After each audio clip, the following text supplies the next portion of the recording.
Buenas noches a todos nuestros participantes. Les damos la más cordial bienvenida. Les saluda Carlos Híjar a nombre de Expofrío.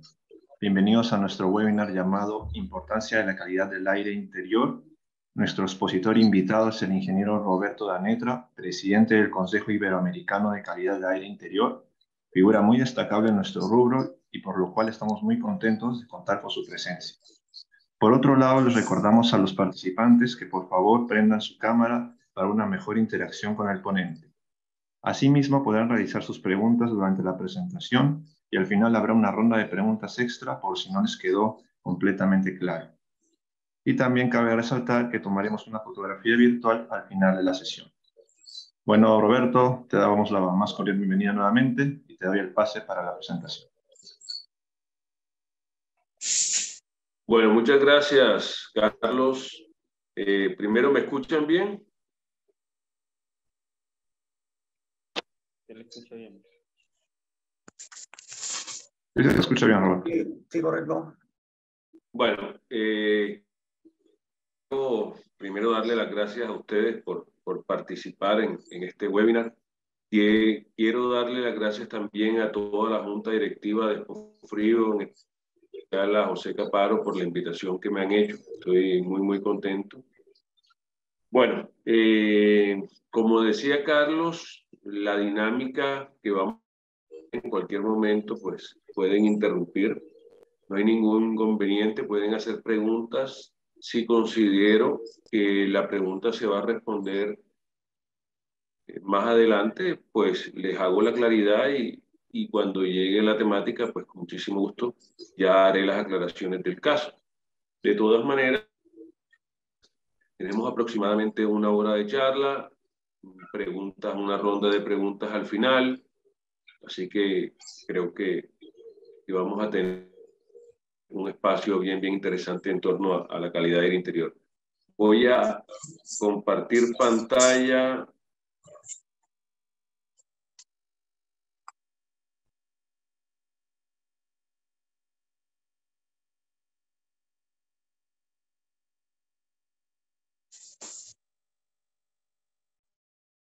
Ahí pueden ver mi pantalla.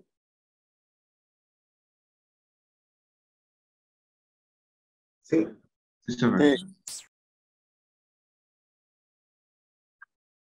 Ahora estoy en la primera diapositiva, la introducción. ¿La pueden ver sin problema? Sí.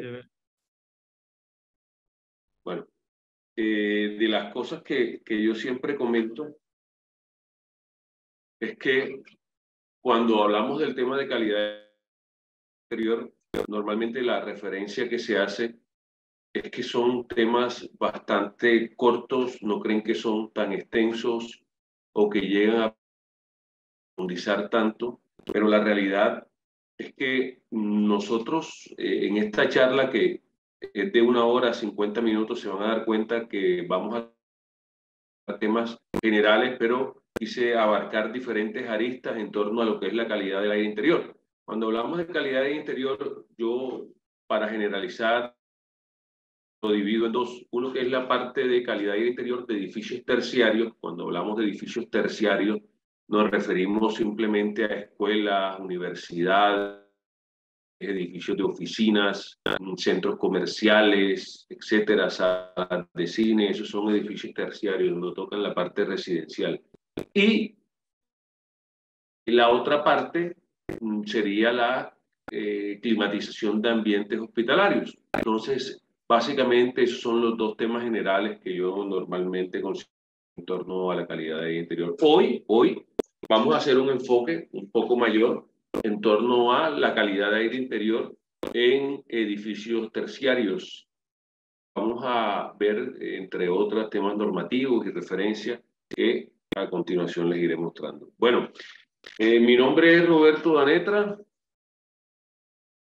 Soy presidente del capítulo de calidad de aire interior de ACAIRE, presidente del Consejo Iberoamericano de Calidad de Aire Interior de FAYAR, ya inmediatamente un poquito más aquí. Los temas del webinar, ¿cuáles son? Voy a hablar 3 minuticos de lo que es FAYAR y ACAIRE y los trabajos que venimos realizando. Vamos a ver generalidades en torno a la calidad de aire interior. Vamos a hablar de la importancia en la salud de la CAI, la valoración que tenemos de nuestra CAI, simulaciones de la calidad de aire interior. Y vamos a mostrar un caso real. Y, por último, un toque de climatización de ambientes hospitalarios, aunque creo que no nos va a alcanzar el tiempo. Bueno, ACAIRE es la Asociación Colombiana de Aire Acondicionado y Refrigeración. Está dividida por capítulos regionales y capítulos temáticos, que son estos tres de abajo, que son cadena de frío, el capítulo de ASHRAE y el capítulo de calidad de aire interior, del cual yo soy presidente. ¿Nosotros qué hacemos aquí? Nosotros, en torno a calidad de aire interior, en ACAIRE tenemos dos diplomados. Un diplomado en calidad de aire interior enfocado en edificios terciarios y un diplomado en climatización de ambientes hospitalarios.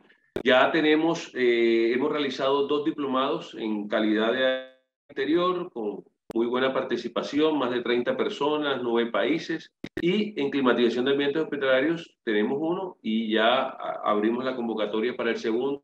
También igual, lleno absoluto, 30 participantes. 8 países, así que ha sido bien interesante. Hemos contado con gente de Perú, así que hasta ahora hemos tenido una muy buena acogida y muy buenos resultados, calificaciones muy altas del profesorado, en torno a 480, 485 sobre 5.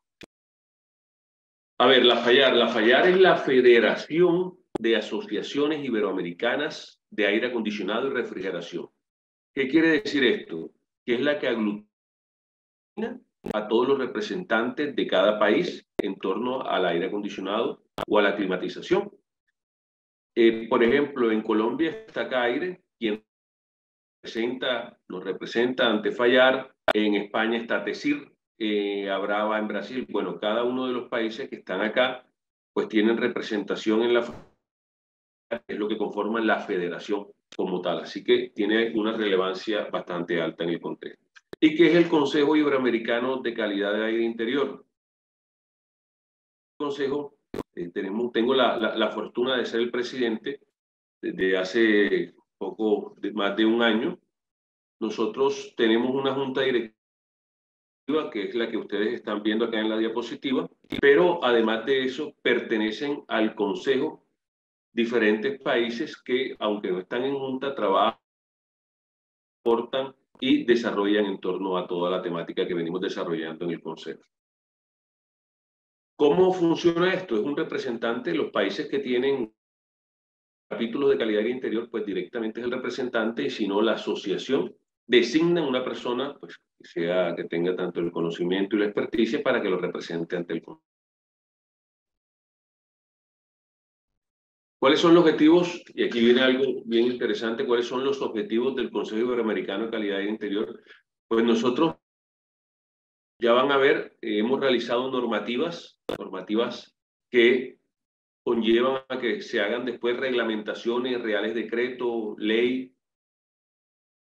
También estamos en procesos tenemos ahora mismo ya todo el pensum para certificar tanto a técnicos como en temas de calidad de aire interior y climatización de ambientes hospitalarios. Y tenemos seminarios, capacitaciones, bueno, en fin, un sinnúmero de actividades.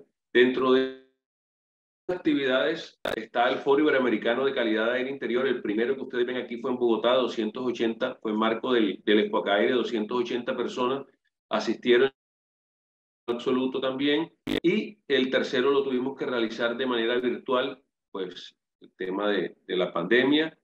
Este quinto va a ser el 13 de julio, es el 13 de julio exactamente, 13 de julio en la Ciudad de México. Vamos a realizar el quinto Foro Iberoamericano de Calidad de Aire Interior con participación de ponentes de Paraguay, de Chile, tenemos de México obviamente, República Dominicana, Colombia. Bueno, son unas actividades bien interesantes que en realidad vale la pena resaltar. Y hablando directamente de las normas, pues ustedes se dan cuenta que tenemos 2 temáticas, la de control de calidad interior, pues también hemos sacado dos normas. Una norma iberoamericana, que es esta primera que estoy resaltando aquí, ¿no? Iberoamericana de control de calidad de aire interior, esa es la que se enfoca en los edificios terciarios, y una norma iberoamericana de climatización de ambientes hospitalarios. Para crear una línea de tiempo, pues en el 2017 se crea el Consejo en la ciudad de Sao Paulo, una reunión que estuvimos. En el año 2017 comenzamos a elaborar la norma de control, la norma iberoamericana de control de calidad de aire interior de fallar. La finalizamos en el 2019 y en el 2020 comenzamos la de climatización de ambientes hospitalarios. En el 2023, pues les comento que ya tenemos la mitad. Ahora les explicaré un poco más en detalle. Son 4 módulos, 2 ya están completamente desarrollados, pasaron todas las etapas y están en fase de divulgación. Esta es la norma iberoamericana de control de calidad de aire interiores, la cual tuve la oportunidad de ser uno de los coautores de la norma. ¿Cómo se realizan este tipo de normas? Pues tuvimos reuniones presenciales en Sao Paulo, Chicago, Bogotá, Atlanta, Santiago, Barranquilla, Orlando, y aproximadamente unas 50 reuniones virtuales.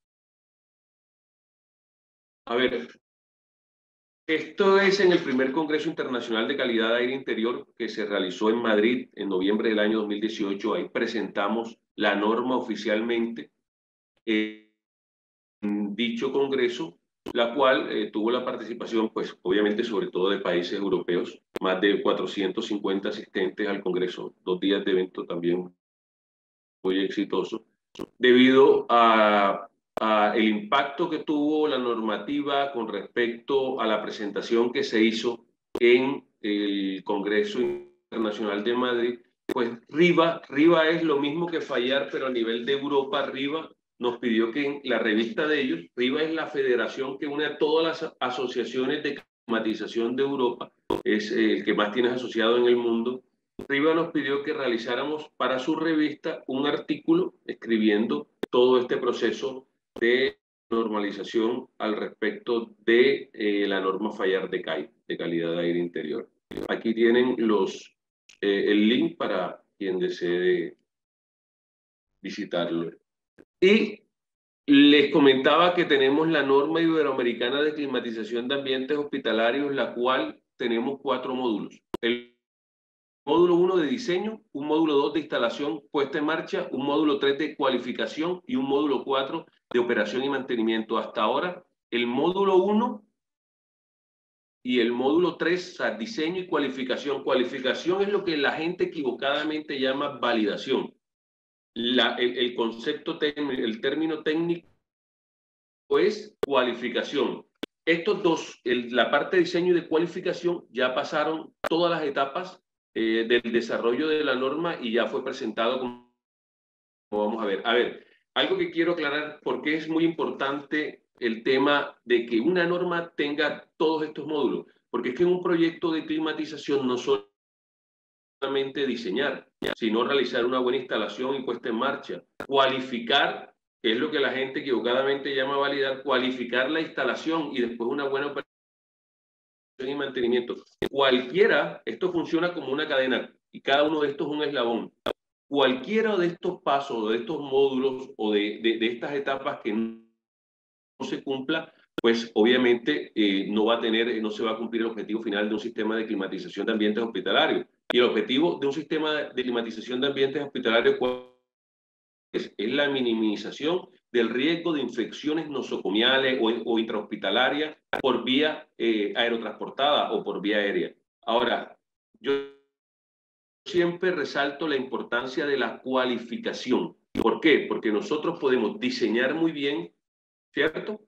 Pero hacemos una instalación mala o en marcha mala y cuando vamos a cualificar la instalación es que nos damos cuenta que no se están cumpliendo con los objetivos, con los valores, en ese caso los cambios hora, renovaciones hora, temperatura, diferenciales de presión, etcétera, etcétera, etcétera. Cualquiera de los eslabones que esté de estas etapas, cualquiera de estas etapas o fases del proyecto que esté fallando en la cualificación, nos vamos a dar cuenta automáticamente. Entonces, es muy importante y relevante. Miren que nosotros englobamos lo que es un proyecto de climatización en una serie de módulos que encapsulamos en lo que es la norma iberoamericana de climatización de ambientes hospitalarios.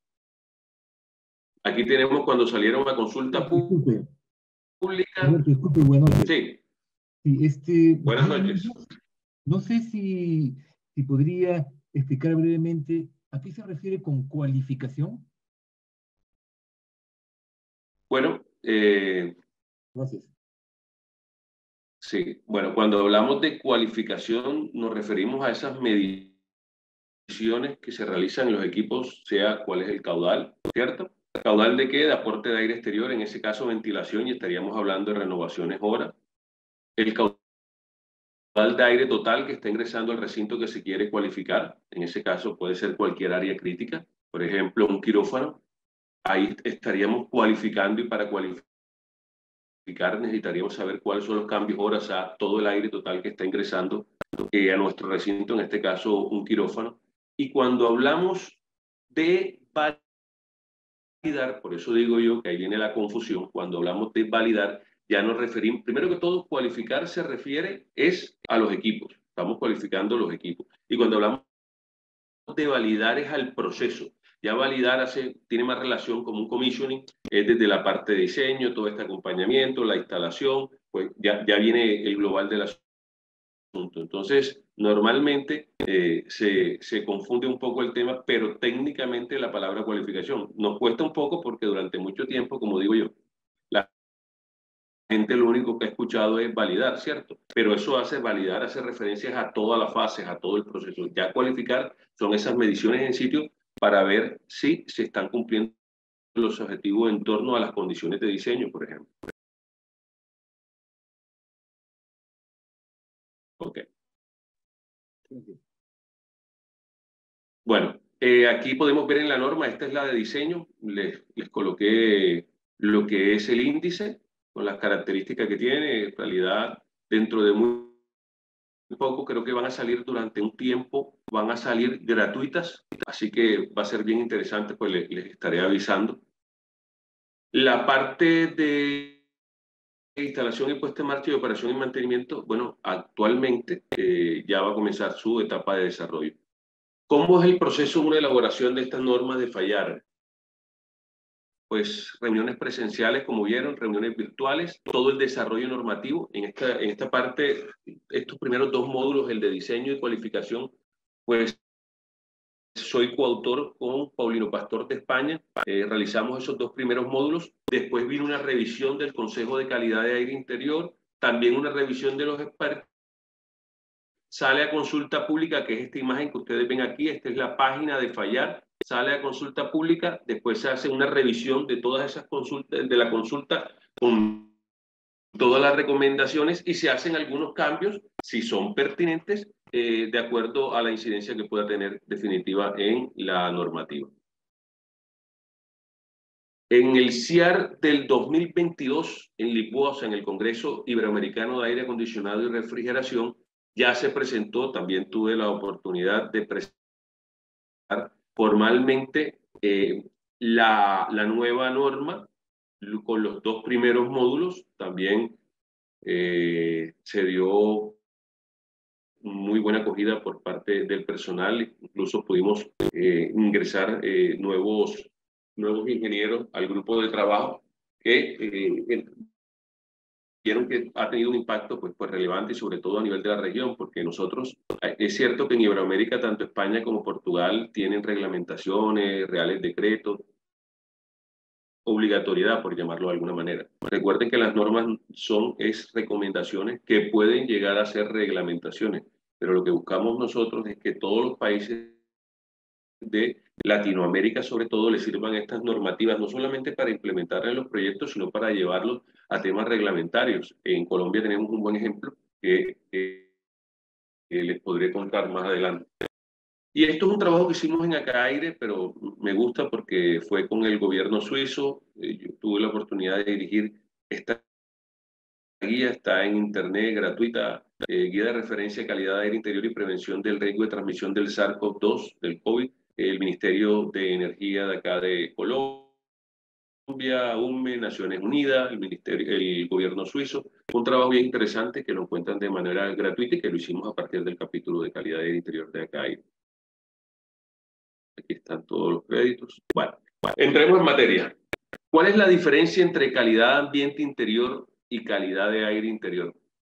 Que normalmente tenemos esa pequeña confusión, ¿cierto? Cuando hablamos de calidad de ambiente interior, dice, es el conjunto de elementos físicos, químicos, biológicos, sociales y culturales que rodean a una persona en el interior de un espacio de trabajo. La concepción del ambiente de trabajo debe ser tal que los elementos no perturben la salud de las personas ni su capacidad de trabajo. En realidad nunca me gusta, yo creo que las coloco de maldad, como digo yo, todas estas definiciones teóricas, pero no me representan en la búsqueda de lo que uno quiere trasladar en el conocimiento. Pero más fácil aún, ¿a qué se refiere la calidad de ambiente interior? Miren, la calidad de aire interior, el ambiente térmico, ruido y vibraciones, radiaciones, aspectos ergonómicos, factores psicosociales. Simplemente la calidad de aire interior es un subtema de la calidad de ambiente interior y obviamente es el más representativo de todos. Pero esa es la diferencia básica en la que radica. Ahora, ¿qué es la calidad de aire interior? Dice, es aquella que aporta al ser humano lo que él quiere y así el aire en un edificio se da de calidad o pobre según ocupantes estén o no conformes con él. Volvemos a lo mismo. Estas definiciones teóricas yo creo que muchas veces confunden más de lo que dan claridad. Y me gusta siempre colocar una definición práctica. La calidad del aire interior, ¿qué es? Dice, en la práctica se pide que el aire que se respira, además de no representar ningún riesgo para la salud, resulte fresco y agradable. Sencillo, estamos en un recinto cerrado, el aire que estamos respirando, que no represente ningún riesgo para la salud y que tenga unas condiciones de confort, temperatura, humedad relativa, ¿cierto? Velocidad del aire. Ahora, generalidades de la calidad de aire interior. Dice, no hay conciencia que el aire interior puede estar hasta 5 veces más contaminado que el encontrado en el aire exterior. Estas son referencias de la Organización Mundial de la Salud, pero son la primera advertencia que uno tiene que tener. Podemos encontrar concentración de contaminantes bastante altas que pueden ser 5 y hasta 7 veces, según estudios, más peligrosas que las que encontramos al exterior. Dice, pasamos el 90% o más de nuestro tiempo en recintos cerrados. Fácilmente, 90-95% de nuestro tiempo en recintos cerrados, lo que dice que tenemos una mayor exposición a los contaminantes. La EPA, la Agencia Ambiental de Estados Unidos, dice que estima que las personas sufren un 72% de la exposición a químicos cuando están en interiores. Y yo coloco, e irónicamente nosotros pensamos, estamos seguros cuando estamos al interior de un recinto. Todo esto son instituciones que tienen pleno reconocimiento, ¿cierto? Y estudios avanzados, no estudios menores. Dice, curiosamente, la calidad de aire interior tiene una solución más fácil, viable y económicamente que solventar que la calidad de aire exterior que afecta a miles de países en el mundo. Claro, nosotros podemos, y ya lo vamos a ver más adelante, con algunas estrategias que no representa ser un alto costo, podemos conseguir niveles de calidad de aire interior muy buenos, o por lo menos aceptables. Dice, según la EPA, la población más afectada por una mala calidad de aire son la tercera edad, las mujeres embarazadas y los bebés. Y aquí me pregunto yo, pues casi todos vamos a pasar, Dios mediante, por llegar a la tercera edad, o sea que nos vamos a ver afectados en algún momento, pues todas nuestras familias, nuestras madres, hermanas, en algún momento también van a estar embarazadas, pues la gran mayoría, y todos pasamos por una etapa donde estamos chicos, donde estamos niños. Y sobre todo aquí quiero hacer énfasis en algo, cuando uno comienza a leer las normativas internacionales, todas tienen las mayores condiciones en la especificación, o sea, la condición más especial en la especificación, mayor cantidad de aporte aire exterior, la mejor clasificación de calidad de aire interior en las guarderías infantiles, por ejemplo.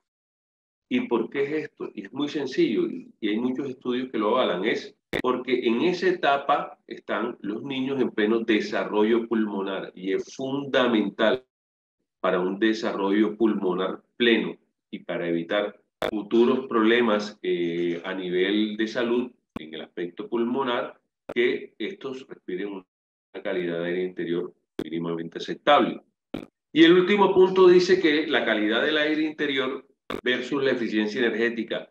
Esto yo alcancé a vivirlo, sobre todo en la época de España.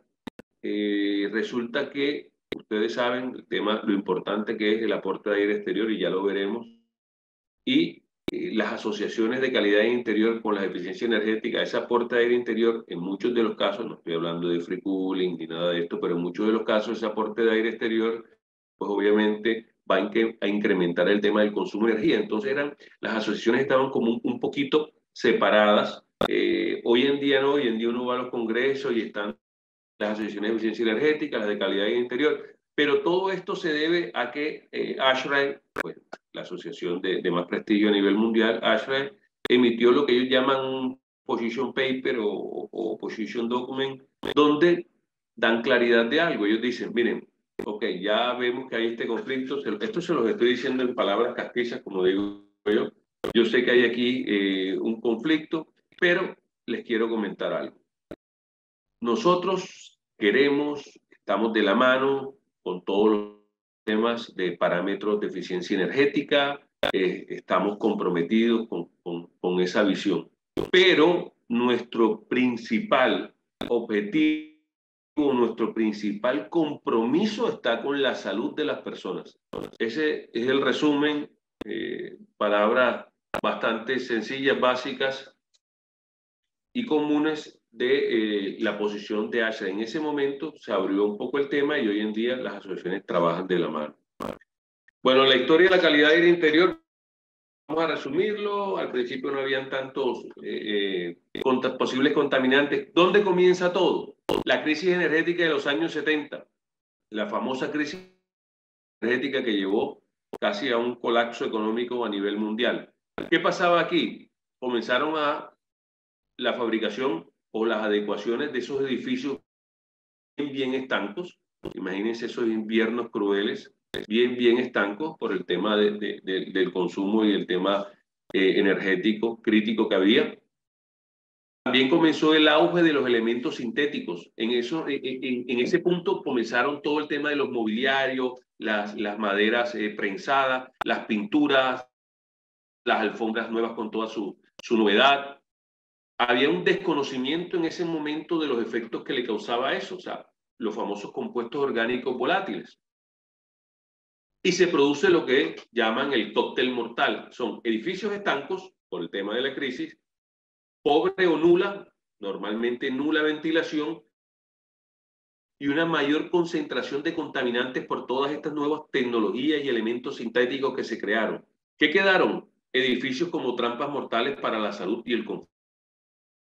Esto hace 40 años, yo creo que pueden ser 50 años, 50 años, pero está en ese rango entre 55 y 45 años.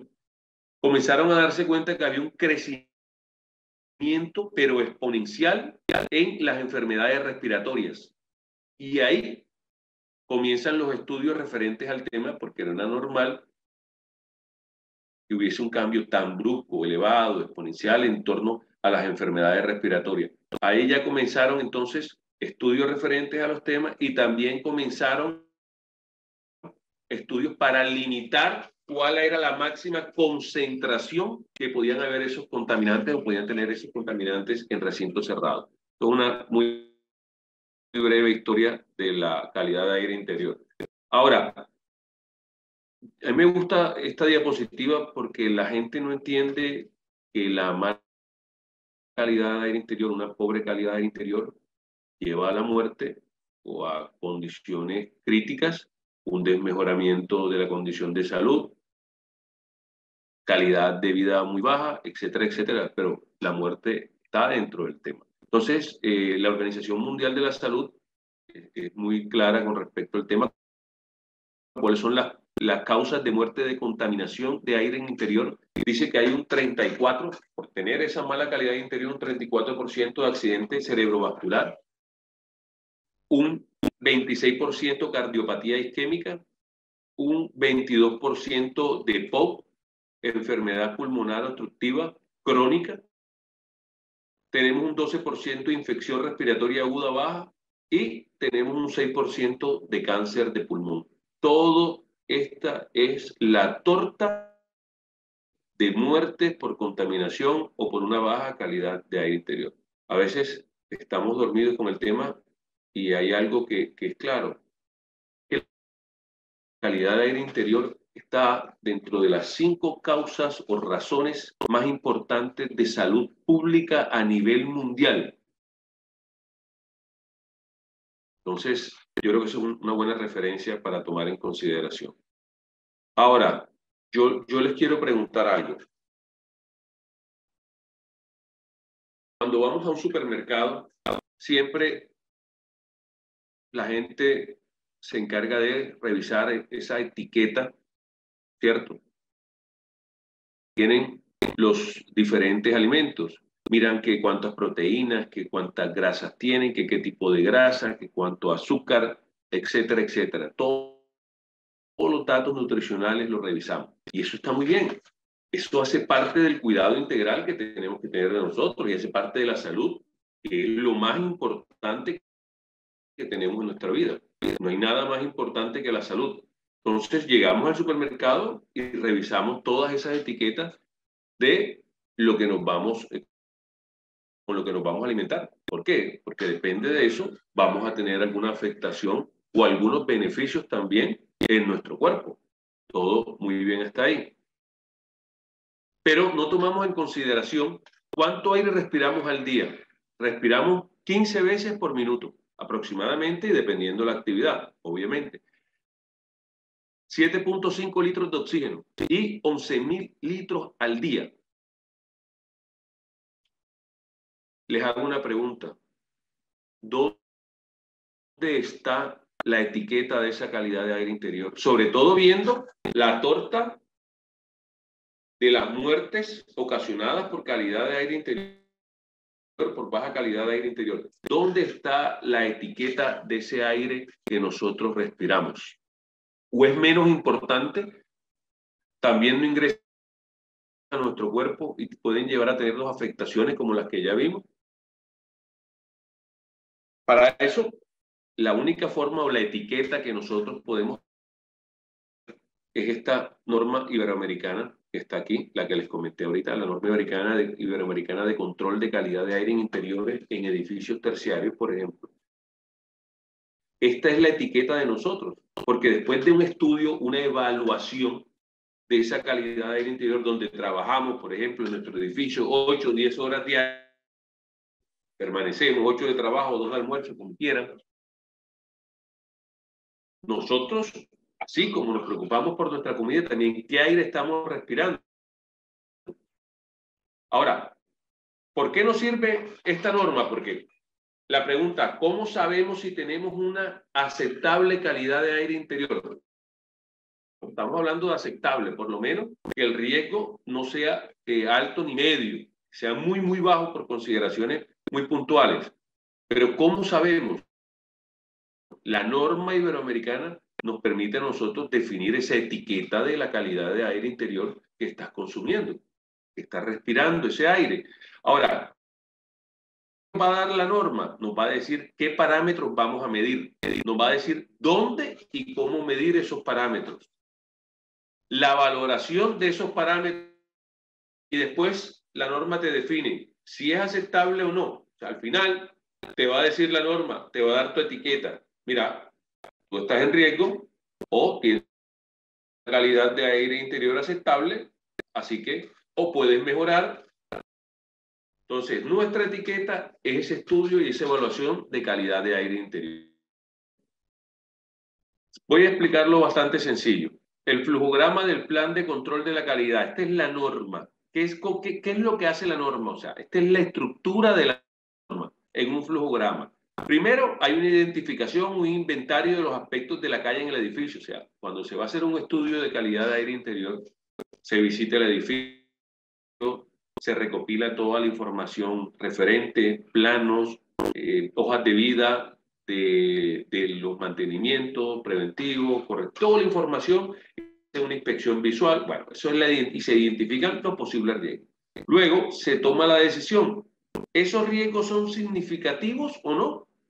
Y pasamos a la siguiente fase, que es la inspección de la calidad de aire interior. Se hacen análisis, inspecciones, determinaciones en sitio y revisiones documentales. O sea, aquí ya comenzamos la etapa de medición. ¿Con base en qué? En todo lo que nos está diciendo nuestra norma.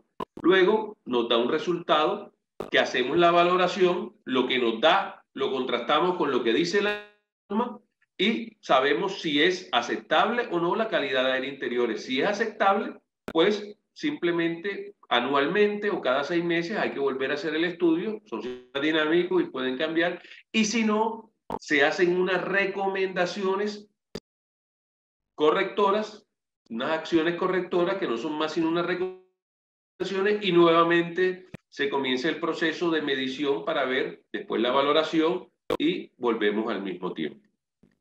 Ahora, ¿qué es lo importante? Que ¿por qué nosotros cuando les hablaba de que vamos a certificar a los técnicos y a los ingenieros?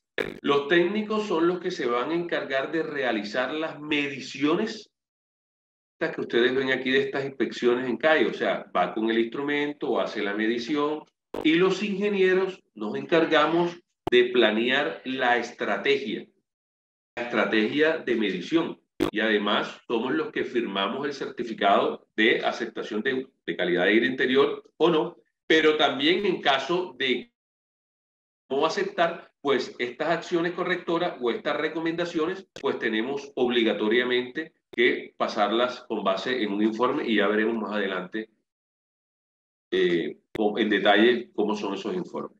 Ahora, ¿qué parámetros vamos a medir? Hay unos parámetros mínimos. Los parámetros mínimos son los parámetros obligatorios. No, yo voy a un centro comercial a hacer un estudio de calidad interior. Voy a una escuela, voy a una universidad.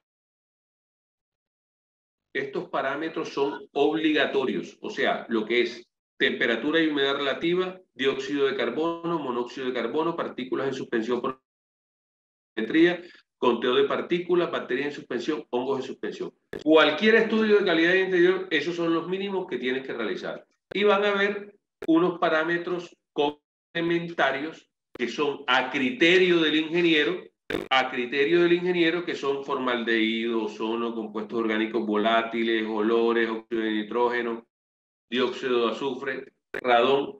Un ejemplo sencillo, ¿cómo es el criterio aquí? Precisamente para hacer la capacitación y certificar a los ingenieros. Formaldehídos, estamos cerca de un laboratorio o de una clínica, tenemos una toma de aire exterior que está muy cerca de una descarga en una clínica, un hospital, en un laboratorio. ¿Qué más? Hacer compuestos orgánicos volátiles. Obviamente los compuestos orgánicos volátiles, si tenemos un edificio que está recién pintado, recién remodelado, pues es obligatorio. Hay que justificar cada uno de estas nuevas mediciones o de estos parámetros que hay que medir. También podríamos tener problemas de temperatura y humedad relativa y hacer un análisis de confort, pero ya un poco más profundo, basado en la ISO 7730. O sea, todo esto tiene la justificación para hacerlo, pero va a criterio básicamente del ingeniero certificado de calidad de aire interior. ¿Cuántos puntos se tienen que realizar? Eso de medición va de acuerdo a el área o la superficie, área de superficie habitada, obviamente. Y lo podemos sacar o por la fórmula esta, que es 0.15 por la raíz cuadrada de la superficie, o por esta grafiquita. Ahora, ¿dónde y cómo hacer las mediciones? Cada parámetro, aquí tengo un ejemplo, temperatura y humedad relativa. Cada parámetro en la norma tiene una ficha técnica. Si yo voy a medir la temperatura, voy a tener esta ficha técnica que tienen aquí, donde les dice cuál es la documentación de referencia, el campo de aplicación, cuál es el objeto o el objetivo del ensayo, qué vamos a determinar, cómo va a ser la medición, a qué altura es, cómo tiene que ser la estabilización, cómo tiene que ser la calibración del equipo, qué datos tengo que registrar. O sea, la norma es muy acuciosa en eso, simplemente hay que seguirla y ella le va a decir a uno, le va a determinar los diferentes pasos que tiene que llevar para poder realizar los informes finales. Después vamos a ver cómo se hace la medición de monóxido de carbono, de dióxido de carbono. En la norma, cada parámetro tiene una ficha técnica muy detallada con todos los datos que se requieren para la medición de dicho parámetro como tal. Esto es lo mismo, ya se dan cuenta. Este es el de la humedad, cómo son las fichas. Ahora, esto es muy importante. Vamos a la parte de la valoración de los parámetros, o sea, de los obligatorios y complementarios. ¿Qué tienen? Pues vamos a poner un ejemplo aquí, temperatura y humedad relativa. Me dice cuál es el rango que yo no puedo superar del 100%, no puedo estar por debajo del 25%. O sea, no puedo fallar en el 25% de las mediciones. Y me da un valor el cual no puedo fallar nunca. Y lo voy a colocar así sencillo. Por ejemplo, cuando hablamos de CO2, de dióxido de carbono, estamos hablando de, me dice, nunca superes los 600 ppm de la diferencia entre exterior e interior. Si yo supero los 600 ppm, pues no puedo pasar el 25% de mediciones en fallo. Pero me dice, que es esta que se encuentra acá, pero me dice, pero si tú pasas una sola vez de 2000 ppm, por ejemplo, automáticamente se le da no cumplimiento y no conformidad a ese estudio de calidad de aire interior. Aquí lo podemos ver claramente. Tenemos dióxido de carbono, los 600 ppm. Esto, si pasamos a 800, pues depende de los puntos. El 25% no puedo pasar de 600 porque ya no cumpliría. Pero si una de las mediciones me da 2500, automáticamente me declaro que no conformidad con el estudio de calidad interior. Monóxido de carbono, obviamente, porque este es un punto de riesgo demasiado alto. Monóxido de carbono, lo mismo, por debajo de 5 ppm la concentración, pero si pasa de 9, automáticamente de conformidad. El motivo y en realidad la charla es mostrarles todo esto. Hay charlas de 2 horas nada más explicando el funcionamiento de la norma, explicando cómo es el desarrollo de la misma, pero quería que tuvieran conocimiento. Así, todos estos parámetros pues tienen en detalle tanto las especificaciones técnicas como los valores para poder hacer o contrastar con la posibilidad de la conformidad o no conformidad. Igual tienen aquí los parámetros no obligatorios, formaldehído, ozono, es exactamente lo mismo. Ahora, ¿cómo sabemos si tenemos una calidad de aire interior aceptable? Pues ya yo se los dije, ¿cierto? Les dije cómo, un 25% no podemos pasar mediciones o el valor límite máximo no puede pasar nunca. Aquí está, esto podemos pasar 25% de las veces, esto no se puede pasar ninguno de acuerdo al valor que se tenga. Y después se le entrega cómo se elaboran los informes. O sea, es que la norma les dice todo, les dice, miren, tienen que colocar quién es el titular del edificio que solicita la declaración de conformidad, la dirección del edificio, la superficie total, superficie inspeccionada en área, número de plantas, descripción del edificio, descripción del sistema de climatización, los resultados especificados. O sea, tienen absolutamente todo en la norma que les detalla cómo entregar el futuro informe de la evaluación de calidad de aire interior. Ahora, ¿qué recomendaciones, y entrando un poquito aquí en lo grueso, qué recomendaciones generalmente hay para una calidad de aire interior aceptable?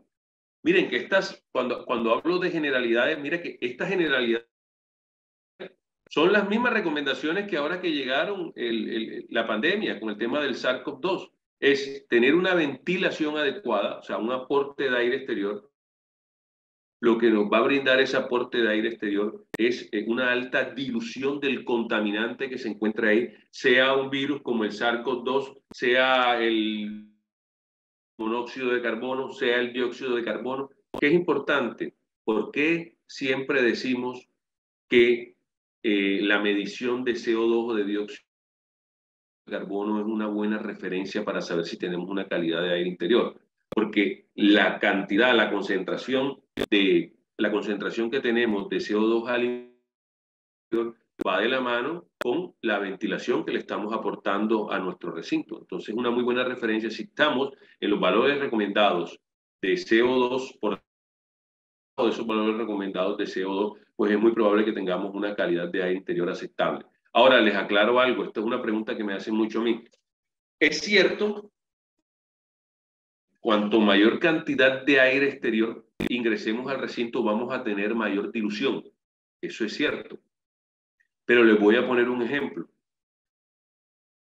Hay un punto donde ya por más que le metes dilución, aire exterior para la dilución, pues por más que le ingreses, no, el cambio no va a ser tan drástico. Por ejemplo, cuando hablábamos del mismo virus, del SARS-CoV-2, ¿cierto? Se decía que si ingresábamos aproximadamente 40 CFM por persona, hay estudios de esto, obviamente les estoy simplemente relatando un estudio, 40 CFM por persona podrían conseguir, que es bastante, y lo sabemos ahora de tener consideración, pero bueno, por eso hice claridad que fue un estudio enfocado en el SARS-CoV-2. Con esos 40 CFM se podían conseguir niveles de dilución del 90% del virus. Pero si le metías no 40, sino el doble, 80, pues obviamente ya sabemos que el aporte que le iba a dar simplemente era tener un 6, un 7% más. Entonces, no es meter todo el aire exterior que tú quieras, no es simplemente de manera no técnica ni programada hacer ese ingreso de ese aire, sino obviamente analizar, estudiar, y vamos a ver aquí más adelante rápidamente lo que es ya otras herramientas como son simulaciones en temas de contaminantes. Entonces, la ventilación adecuada, el tema de la filtración. El tema de la filtración es extremadamente importante. Sabemos que, y por ejemplo, de los microorganismos como contaminantes. Cuando hablamos de microorganismos, hablamos de virus, bacterias, hongos, ¿cierto? Los virus, las bacterias y hongos tienen unos tamaños de referencia. Tienen unos tamaños de referencia. Entonces, los hongos son los más grandes, los virus son los más pequeños, y con un buen nivel de filtración, de acuerdo a ese tamaño que tengan esos microorganismos, filtrar un gran porcentaje de ellos. A mí siempre me preguntaban algo, cuando hablaban del virus, del SARS-CoV-2, era tan pequeño que ni un filtro EPA lo iba a poder retener. Sí, eso es la verdad. Pero es que lo que yo les decía, miren, esto es, no lo podemos mirar así, tan básicamente. Cuando hablábamos del virus, del SARS-CoV-2, es sencillo. Cuando nosotros que éramos los que generábamos el foco de generación del contaminante, ¿qué sucedía? El virus nunca sale solo. El virus sale aglutinado. Por eso cuando tú hablabas, cuando respirabas, salía en esos núcleos goticulares o en esas gotículas. ¿Y qué pasaba? Que él nunca sale solo. Si saliese solo, no lo para ni un filtro EPA. Él viene aglutinado, después hay un porcentaje del virus que puede ser muy pequeño, pero el porcentaje de la saliva es mucosa un 5% o un 10%, y agua un 90%, y una parte pequeña del virus, pero él sale aglutinado y termina convirtiéndose en una partícula mucho más grande que sí pueden retener los virus, que sí pueden retener los filtros de estos virus. Entonces, el tamaño o la filtración, una filtración adecuada, acorde a cuál es la aplicación que tú tienes o el desarrollo donde vas a realizar tu proyecto, pues tiene muchísima injerencia, obviamente. Y el tema, un tema delicado, como yo siempre digo, que es el de tecnología de eliminación de microorganismos.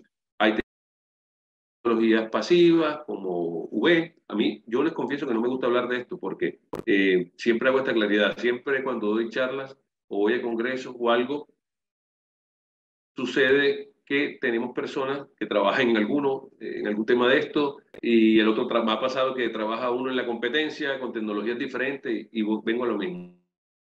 Temas activos, como la UV, pasivos, perdón, activos, fotocatálisis, listo. Pero en definitiva, lo que sí les quiero decir es que todos los proyectos son diferentes. La mayoría de las tecnologías tienen buen uso, pero de acuerdo a la necesidad, de acuerdo al proyecto, de acuerdo a la aplicación. Lo que sucede mucho es que quieren coger esa tecnología y aplicarla a cualquier tipo de proyecto, cualquier tipo de necesidad, y eso no es. Tienen que enfocarse cuál en realidad es el objetivo o cuál es la capacidad de esa tecnología en simplemente conseguir el objetivo, que es la eliminación de estos microorganismos, ya sea por desactivación de ADN, etcétera, etcétera, etcétera.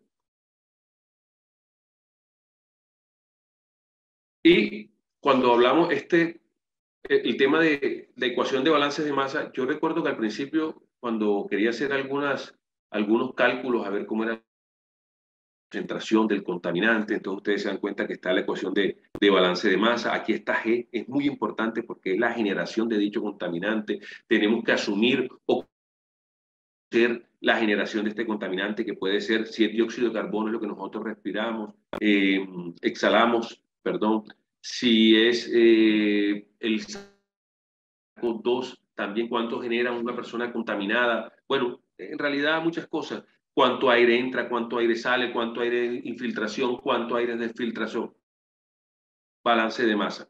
Yo lo coloco, incluso lo explico en detalle, doy muchos ejemplos, pero yo siempre digo, miren, el diplomado de calidad de aire interior dura 80 horas con el proyecto final, 80 horas hablando de calidad de interior. Y el de climatización ambiente hospitalario dura 80 horas más. O sea, nos pudiésemos quedar hablando aquí literalmente mucho tiempo. Lo que quiero mostrarles es una variedad, diferentes aristas que componen la temática. Entonces, ¿por qué les muestro esto? Porque obviamente es importante con este balance de masa, si conocemos la generación de ese contaminante, cuánto se está generando al interior de ese recinto cerrado y cuánto estamos ingresando para diluir ese contaminante, cuánto está infiltración, está infiltrando. Bueno, si conocemos y podemos definir que se puede, o si no se asumen algunos, todas estas variables en nuestro balance de masa, pues podemos tener resultados, a ver cuáles son las concentraciones, ¿cierto?, esperadas de dicho contaminante. Afortunadamente, la calidad del aire interior hoy en día cuenta con muchas herramientas, ¿no? Y un rato, yo particularmente vengo haciendo hace tiempo temas de simulaciones de calidad interior con software. Esto es un software que se llama Contan, creo que la última versión está en Contan 3.4, que nos permite, todo eso que les he venido comentando, nos permite desarrollarlo a la hora de un proyecto. Y les voy a mostrar un caso práctico. Yo tengo una charla que dura 2 horas o 2 horas y media. Son 6 casos prácticos diferentes. Lo que hago es que cojo uno que es ozono, otro de por ejemplo, que es de CO2, que es el más sencillo. Tengo uno de propano, que es una aplicación que después hace un poquito. O sea, pues de todos los que he hecho, lo que hago es que cojo variedad para que vean cuál es el impacto en los diferentes proyectos o cómo tenemos la capacidad de resolver proyectos de contaminantes y con variedad de contaminantes y en variedad de aplicaciones. Entonces, esto es un caso práctico, una sala de cine en Bogotá. Esto fue recién saliendo la pandemia, pues sí, ya comenzaban a habilitar las salas de cine. Un área de 248 metros cuadrados. Siempre recomiendo que se definan todas estas características constructivas y las características generales del recinto. Ubicación primer piso, construcciones con medidas de ahorro energético, obviamente tenía aislamiento, todo esto, menor de 5 años, número máximo de personas 182, horario de uso 2 horas al día, áreas colindantes, sistemas de aire acondicionado, sí, tenía ventilación. A ver, y aquí viene esto es un resumen, pero como dicen en España, la metodología es propia, es de cosecha propia. Y aquí lo que les hago un resumen. A ver, yo, si lo quieren llamar de esa manera, me inventé una metodología, pero lo importante, aquí es un resumen muy general de esto, muy general, pero esto es una metodología que creé yo. Lo importante aquí es que con el tiempo lo que he ido es haciéndolo más sencillo y más práctico, más fácil. Yo siempre he escuchado que lo que es bueno y es sencillo es doblemente bueno, y eso es lo que se busca. Y cuando desarrollamos la norma, por eso fuimos acuciosos, pero lo desarrollamos pensando que fuera demasiado práctico. Bueno, en esta metodología simplemente es un resumen de cómo pronto los problemas que se tienen en torno cuando me llaman a hacer un análisis de calidad de aire interior, ¿cierto? Entonces, yo lo defino primero con el tema de la identificación del problema. Es importante 3 puntos para mí. Es el cliente, la parte de criterios con que voy a contrastar yo, y 3, un estudio de calidad interior que siempre tiene que ir. Entonces, vuelvo y repito, esto es un resumen, esto es algo bien general, entre otras metodología es bastante sencilla también, pero esto es muy general y un resumen. ¿Qué es el cliente?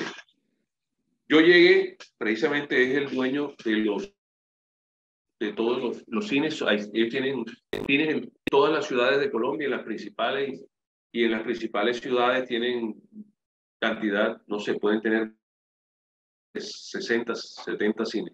Llego, me siento con el cliente y aquí viene una parte importante es, bueno, ¿cuál es tu problema? Algo que parece básico. No es con el jefe de mantenimiento, no. ¿Cuál es el problema? Con el dueño o el equipo que tienen ahí.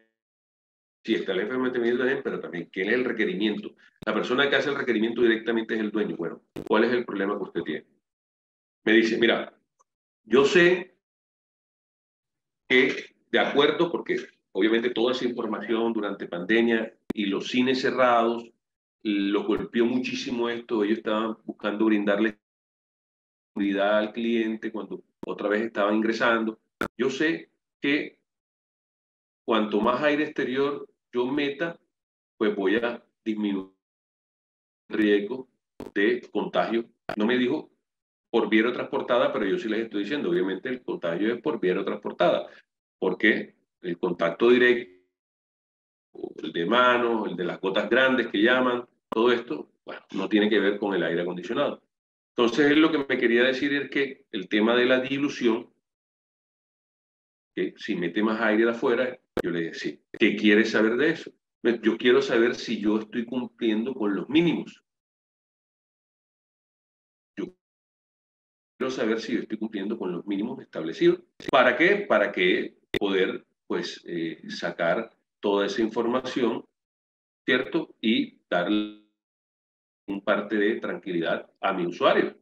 Ok, ya uno va entendiendo algo básico, algo sencillo, pero el cliente tiene un requerimiento con base en qué? En mostrarle esa parte de tranquilidad al cliente. Ya uno se va enfocando, dilución, todo este tema. La segunda parte es criterio. Yo tengo que tener algo con qué contrastar eso que me está diciendo él. ¿Qué me da a mí una referencia si tengo una buena ventilación o no? Ya lo hablamos ahorita. Me lo da, es la medición de dióxido de carbono, la medición de CO2, es quien me da a mí esa referencia.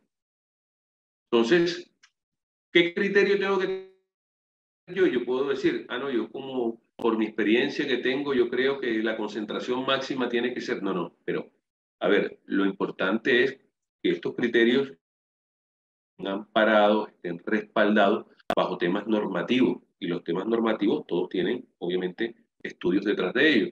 Entonces, en la parte de criterios, esto, yo sé, problema, ventilación, él quiere perfectamente, mayor dilución, minimización del riesgo, dar parte de tranquilidad. Yo necesito contrastar con algo que tengo. Bueno, la norma iberoamericana de control de calidad de aire interiores me dice que yo no puedo exceder de 600 ppm. Esa es mi referencia y el criterio que yo tengo que manejar a la hora de hacer la valoración final.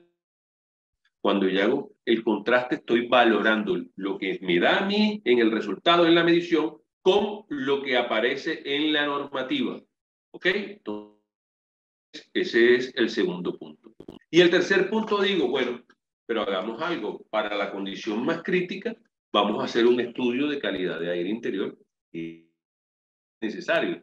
Porque además, ya uno sabe, cliente, ¿no?, que si tenemos problemas de ventilación, o sea, el aporte de ese aire exterior es pobre, bajo, pues vamos a tener otros contaminantes al interior que obviamente van a salir a reducir, sobre todo en los cines que utilizan mucho moqueta, sombra, no sé cómo lo llamen allá en Perú, acumula una cantidad de, pues, todo el tema de posibles microorganismos, contaminantes, el tema de compuestos orgánicos volátiles.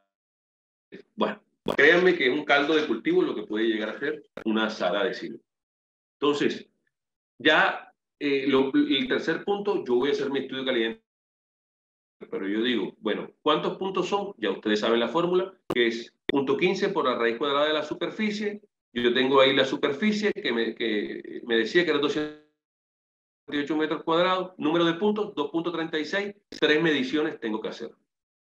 Entonces, ya sé, tengo que hacer 3 mediciones. Y también sé que tengo que hacer unas mediciones de unos parámetros obligatorios. Eso tengo que hacerlos todos.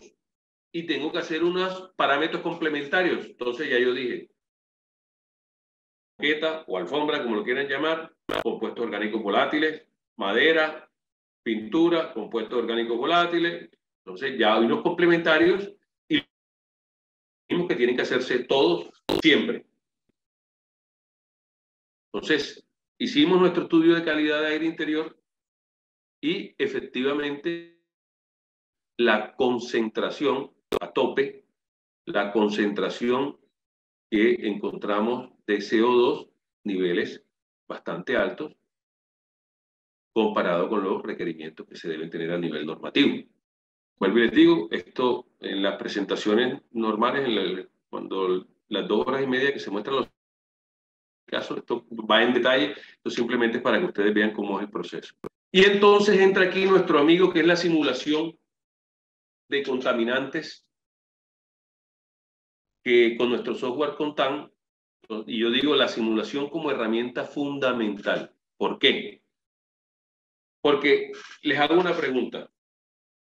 Primero ya identificamos el problema. Sí, por supuesto lo identificamos. ¿Cómo? Con nuestro estudio de calidad de aire interior y nos dio unos valores muy elevados de la concentración de CO2.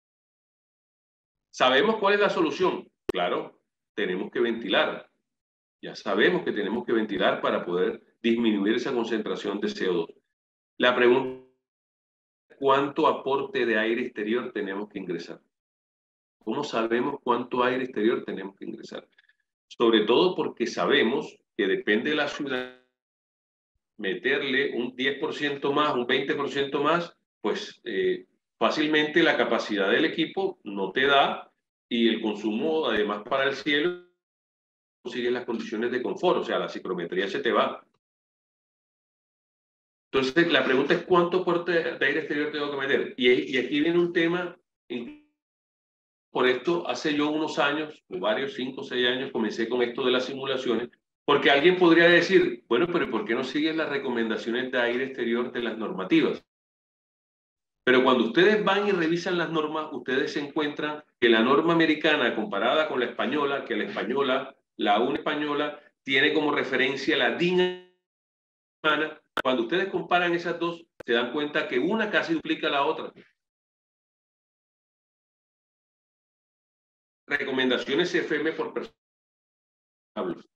Casi duplica la otra, queda uno. Aquí es donde esta herramienta es bastante funcional y nos da luces a la hora de la resolución de un problema. Entonces, miren, ¿cuánto aporte? Ya sabemos, identificación del problema, el estudio de calidad interior nos dijo que había un problema y claramente identificado. Solución, ventilación, ¿cuánto aporte de aire exterior? Ok, nos vamos al software. En el software lo que vamos a hacer es primero definir la zona. Ustedes ven aquí, yo le meto al software. Hay algo que les tengo que decir. Para nada es amigable. Es con base en Transys y para nada es amigable. Es el único problema. Pero bueno, definimos el nombre del área, la superficie, el nombre de la zona, la superficie o el área, que ya le definimos en otra parte la altura y nos da el volumen, le colocamos la temperatura de operación. Luego, el software nos permite a nosotros, si ustedes se dan cuenta ahí, definirle los CFM. Miren, 1025 CFM. Y ahí tengo que hacer claridad. ¿Por qué yo comienzo con 1025 CFM mi estudio?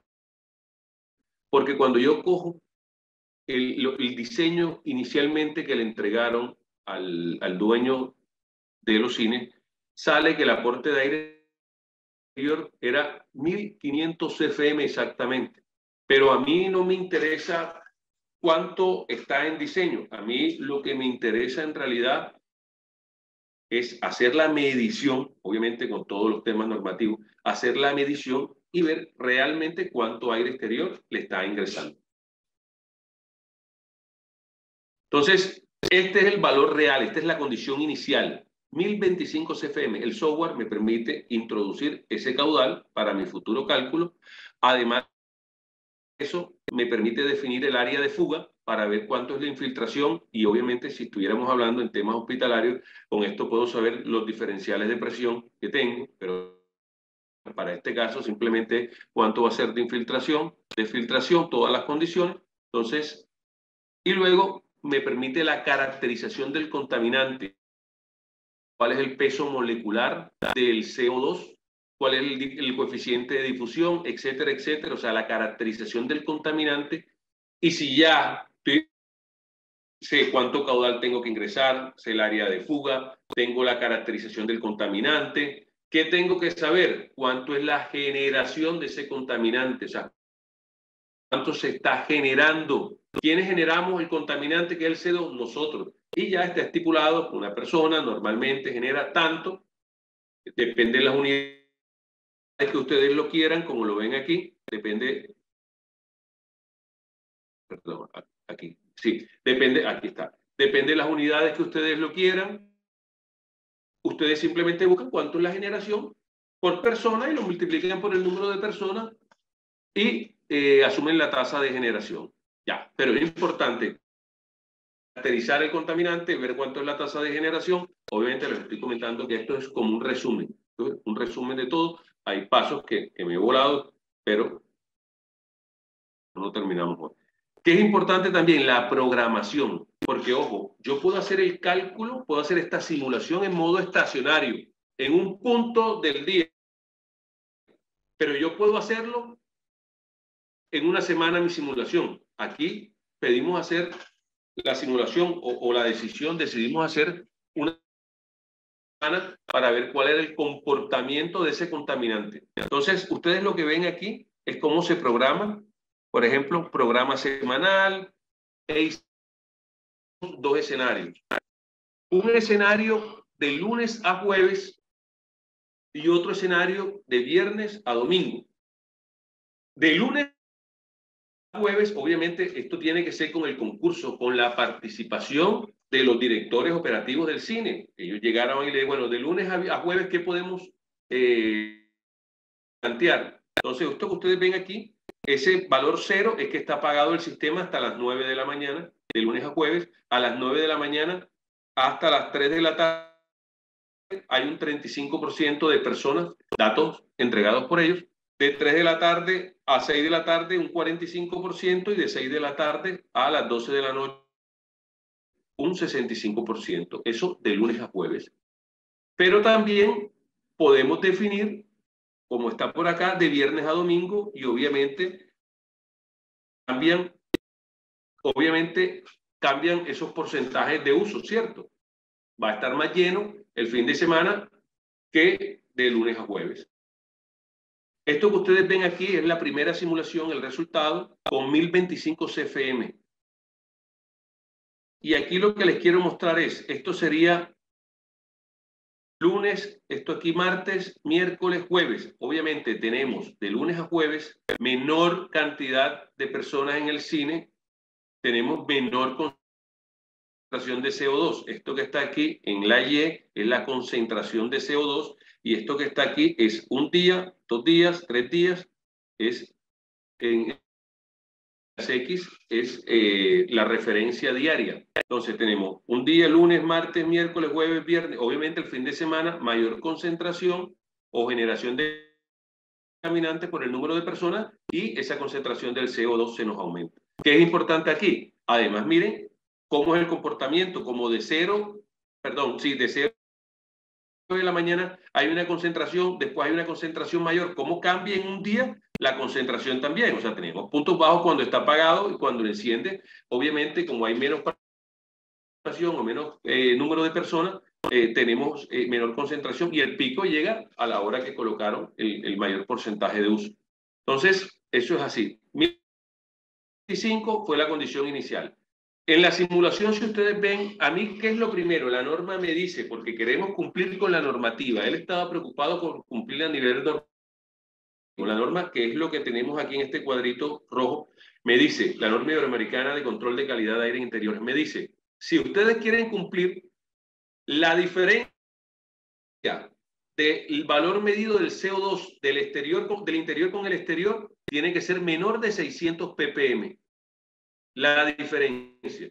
¿Qué nosotros? Hicimos la medición de ppm de CO2 al exterior y nos dio 396.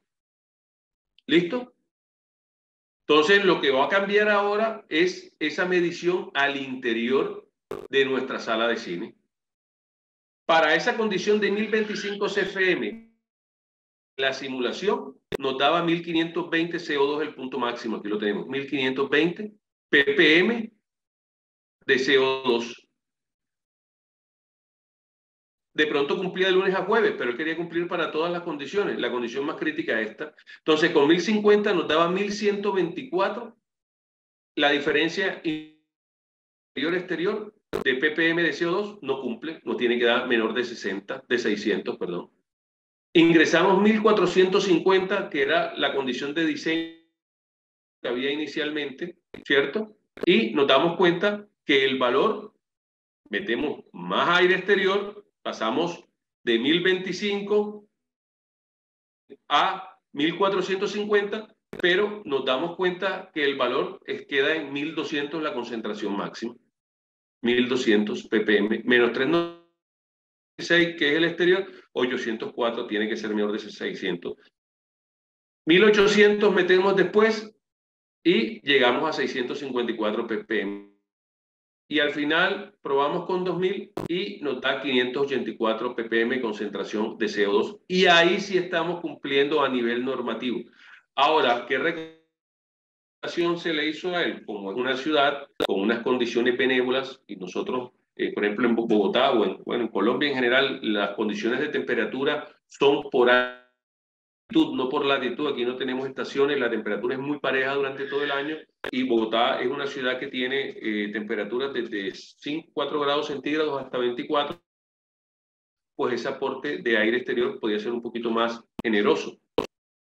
Lo plantearon en 2200 CFM y se hizo al final la mejora de la introducción de aire exterior. Ahora, les comento, resultado. Ingresamos 2200 CFM al final y con los 2200 CFM se llegó a 580 o 500 total. La desviación entre la simulación y el dato real del estudio cuando se hicieron las mejoras fue entre depende de la sala. Esto es una sola sala, esto es un estudio en una sola sala, pero se tuvo que hacer en general, son 8 salas, lobby, área VIP y todo el tema. Había una desviación entre el 7 y el 10 o el 12% en la simulación y los datos reales después de implementarlo, que a mí personalmente me parece muy, muy bueno. Y este software también podemos trabajar el tema de diferenciales de presión. Esto que ustedes ven aquí, simulamos manejadoras, áreas de fuga, lo que ven en verde caudales, en rojo los sentidos del flujo del aire, pero también los diferenciales de presión que se pueden obtener. Esto en los temas de ambientes hospitalarios, ustedes saben que así como requerimos presión positiva, por ejemplo, en un quirófano, necesitamos presión negativa en un aislado infeccioso, necesitamos presiones negativas, etcétera, etcétera. Y lo malo de esto, y se lo digo yo siempre a los alumnos del diplomado, lo malo de esto es que la gente quiere mirar, cuando hacen los análisis de presiones, quieren mirar el quirófano como una isla. Y resulta que el todo del hospital hay que meterlo en la consideración. Eso es un sistema dinámico y que afectan todos esos diferenciales de caudales, porque al final termina siendo eso, terminan afectando los diferenciales de presiones finales. Bueno, preguntas. Primero que todo, muchas gracias por todo. Y si tienen algunas preguntas, por favor. Roberto, buenas noches, disculpe. Sí, buenas noches. Es cierto las diferencias que hay pues, entre la ASRAE y las normativas europeas, ¿no? Que sí. usted indica casi es el doble. Entonces, ¿hacia qué valor indica la norma, la la norma iberoamericana de calidad de aire interior, con la cual se debe hacer el diseño. Porque, digamos, el proyecto de cines en Colombia supongo yo que, al igual que aquí en Perú, se usa el ASHRAE, ¿no? Como referencia. Entonces, si lo que finalmente se ha requerido es 2.200 contra 1.500, es casi 50% más. Entonces, Bueno, ¿hacia dónde usted recomendaría que sea el diseño, digamos, ¿no? Bueno, la norma que realizamos nosotros en Fallar es de control de calidad de aire interior. O sea, esa norma es para verificar si tiene una buena calidad de aire interior, una aceptable calidad de interior, y lo que te dice es cómo realizar las mediciones de los parámetros y además cómo hacer la valoración final para ver si es aceptable o no. En la condición de diseño es otro tema. Ahora, en hospitales, en la norma hospitalaria, nosotros, por ejemplo, tenemos una parte de diseño y ahí sí hacemos recomendaciones, pero recuerda que las condiciones de diseño en ambientes hospitalarios, sobre todo en aporte de aire exterior, tenemos mayor concentración de contaminantes, de esos microorganismos, pues el aporte de aire exterior es mucho mayor que para edificios terciarios, o sea, para aplicaciones convencionales, oficinas, universidades, etcétera, etcétera. Pero si me hablas ya de la parte de edificios, oficinas, todo esto, las simulaciones que yo he hecho van más, todos los proyectos son diferentes, pero hay una tendencia, van más hacia Europa, hacia valores europeos, que hacia los valores que encuentro en ASHRAE. Normalmente se me queda, esos valores, las recomendaciones de ASHRAE se me quedan un poco bajos con recuerdo de acuerdo a los resultados finales. Lo que pasa es que también, a ver, esto lo hablaba hace poquito yo con dos amigos, un mexicano y un portugués, y todo esto tiene unos componentes y unas aristas pues diferentes. Hay un tema técnico, social, económico, son impactos totalmente diferentes. ¿Por qué comienzo yo a hacer las simulaciones? Precisamente porque me di cuenta de esa diferencia tan grande. La sorpresa que me llevo es que, bueno, a ver, está en la mitad de las dos, pero normalmente tira más hacia el valor de Europa. Ok, gracias. Claro, porque también el tema de aumentar la cantidad de aire fresco implica mayores equipos, ¿no? Entonces, en Europa Y mayor consumo. también, claro, el uso de recuperadores de energía también allá es más intensivo, pero también al tener ciclos de enfriamiento y calefacción, le sacan más provecho que nuestros países, digamos, o por lo menos eh, aquí en Perú, que es básicamente en verano nada más el uso de recuperadores. La verdad que encarece bastante y el tiempo de recupero es mucho mayor, ¿no? Pero bueno, es un tema ya de evaluación. Sí, pero además yo conozco, digamos que bastante bien el, el concepción europea y tienen una ventaja. Por ejemplo, ellos utilizan mucho temas de free cooling. En Estados Unidos sí se utiliza, ¿no? Pero uno ve Estados Unidos, veo que son más prácticos en muchas instalaciones. Uno ve los Walmart o cualquiera de esos almacenes de cadena y tienen sus paquetes puestos ahí encima enseguida y listo. Acá de pronto se preocupan un poco más por el tema de calidad de aire interior, por ejemplo, y lo voy a refrendar con algo. Primero porque yo tuve la oportunidad de estudiar y casi que tengo mucha interacción con personal allá, he hecho trabajo bastante, y lo voy a refrendar con algo. El día de la charla en Madrid, la persona que abrió el Congreso se llama Ian Cole, que es el vicepresidente de IACU en Estados Unidos. Y ustedes lo pueden buscar porque está, en Google está.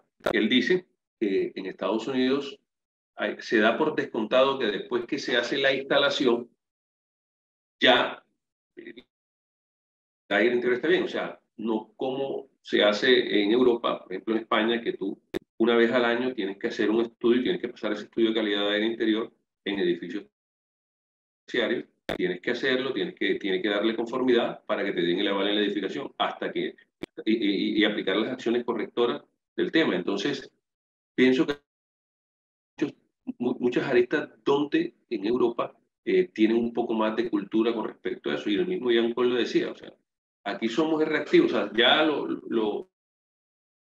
se dañó, listo, y hay que poner otro nuevo, pero damos por descontado que eso está ahí y no evaluamos, por ejemplo, la calidad del interior, así como hay muchas cosas que en Estados Unidos lidera o tiene ventaja con respecto a Europa, pero digamos que cada uno tiene lo suyo. Aquí no es que, no voy a decir este es mejor o este es peor. En el tema de calidad del interior, también, como les explicaba, la norma española está basada en la alemana y los alemanes son extremadamente estrictos con eso. Entonces, ya eso tiene componente sociocultural, o sea, y también de la mano va esto con que cuando uno va a realizar normas, todo esto se tiene en cuenta, el componente social. Entonces, me imagino que esa es la referencia que se tiene por allá. Perfecto, gracias. La orden siempre. Si alguien tiene otra pregunta, de todas maneras, aquí tengo, yo no utilizaba hasta hace muy poco, estoy utilizando el LinkedIn este, me pueden encontrar. Ahora, por pedido, voy a comenzar a hacer una serie de videos y montar algunos artículos y algunos trabajos que he venido realizando. Si tienen alguna consulta, miren, yo siempre les comento esto, incluso a las personas que hacen los diplomados, yo les digo que no ningún inconveniente en que me escriban si requieren alguna ayuda sin ningún compromiso, sin ninguna remuneración. Yo normalmente hago asesoría todo el tiempo, me escriben por acá, en LinkedIn, y yo les entrepaso mi celular y lo que necesiten de ayuda, puertas abiertas. Lo único es que si me escriben a veces en la mañana, yo respondo el mismo día, pero de pronto se dan cuenta que al final de la tarde o en la noche, porque ando muy ocupado, pero todas las personas que han realizado charlas, que han asistido a mis charlas, a mis cursos, a mis diplomados, a todo, saben que una de las cosas que me gusta es poder colaborar incondicionalmente con cualquier actividad que ustedes tengan, problema, situación de trabajo, lo que les pueda asesorar, pues en la medida de lo posible, con mucho gusto. Roberto, tal. ¿Aló? ¿Se me escucha? Sí. Así, tenía una pregunta referente a la charla, ¿no? Por ejemplo, acá en Perú, hay minas en las que están, por ejemplo, a 3.500, 4.500 metros sobre el nivel del mar.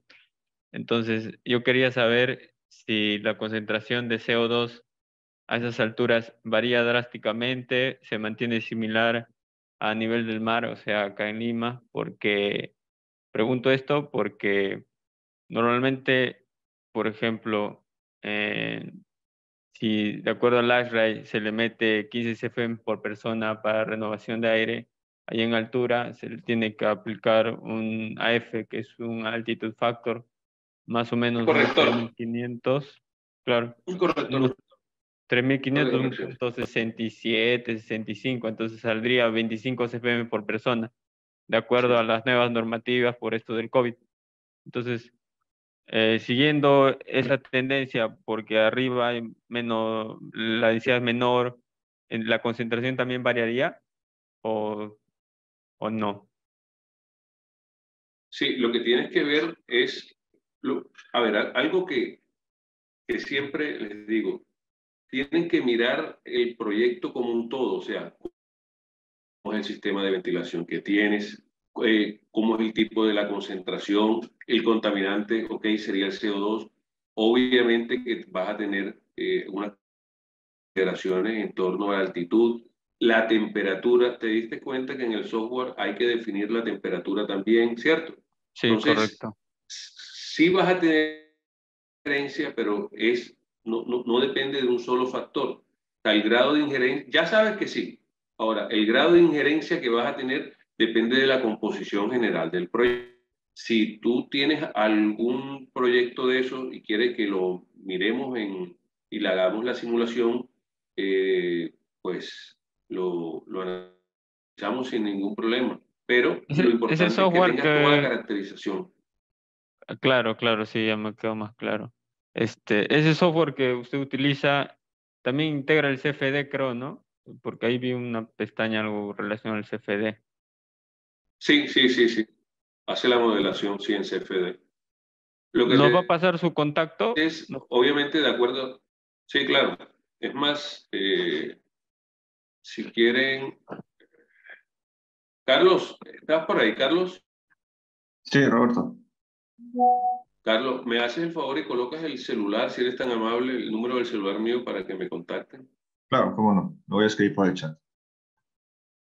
Muchísimas gracias. Sí, lo importante aquí es que no es nada complicado. Lo importante o lo más complejo aquí es tener cuál es la tasa de generación, que ya la sabemos, y definir bien o la caracterización bien de todo el componente, el volumen que hay, obviamente. O sea, todo lo que les mostré ahí tiene injerencia. Ahora, que no es lo mismo tener, por decirles algo, una concentración en X altitud, en X volumen, a tener en un volumen 4, 5, 6 veces mayor. Entonces, no es solamente hablar de alguna de las características. Lo importante, cuando quieran hacer un proyecto de generación de contaminante, es, y tiene que ser muy claro, es, ¿tienen toda la caracterización? O sea, ¿tienen la generación del contaminante? Sí.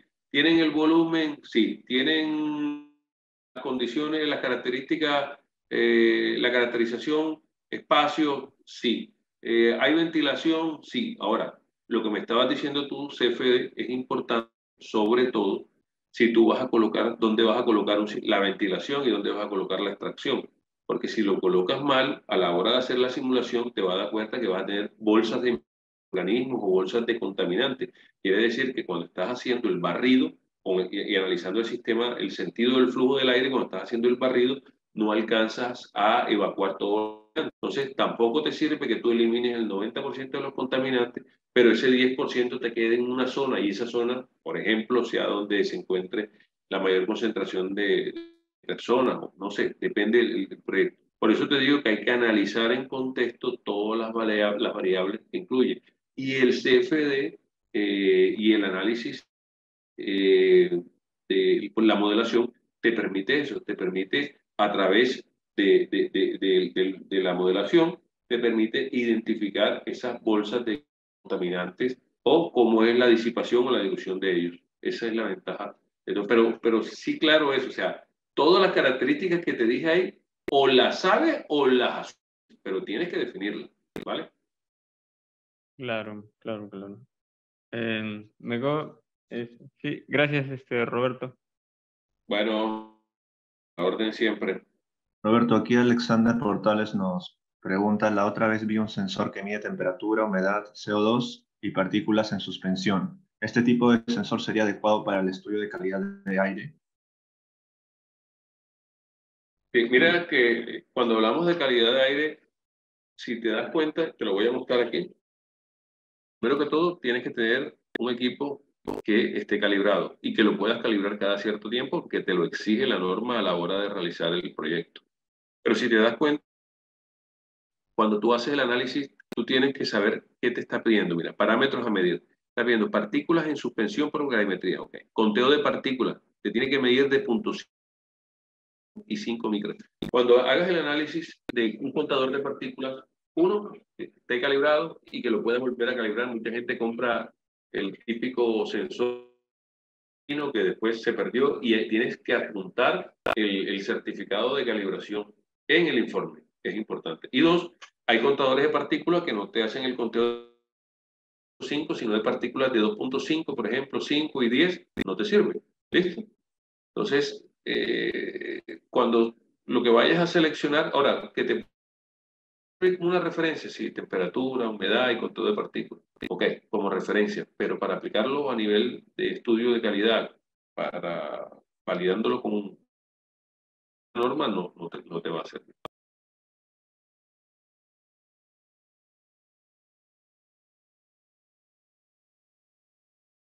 ¿Alguna otra consulta?